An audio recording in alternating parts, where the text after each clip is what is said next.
এই ফলটা তোমরা কে কে খেয়েছো বলো তো? আমি তো অনেক বছর বাদে পেয়ে সবগুলো একসঙ্গে খেয়ে নিয়েছি।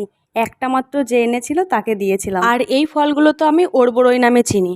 তোমরা কে কে কী নামে এই ফলটাকে চেনো অবশ্যই আমাকে কমেন্টে জানিও তো। আজ এগুলোকে মাখা করব।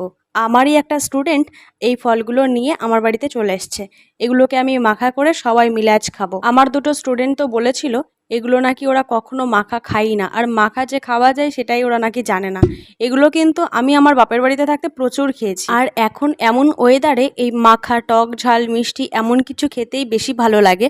আর এইগুলো তো পেলে কোনো কথাই হবে না, চেটে পুটে বাটি সঙ্গে সঙ্গে সেকেন্ডের মাথায় শেষ হয়ে যাবে। সবাই খেয়ে দেখছো তো রিয়াকশানটা কি দিচ্ছে, পুরো ফাটাফাটি হয়েছিল মাখাটা।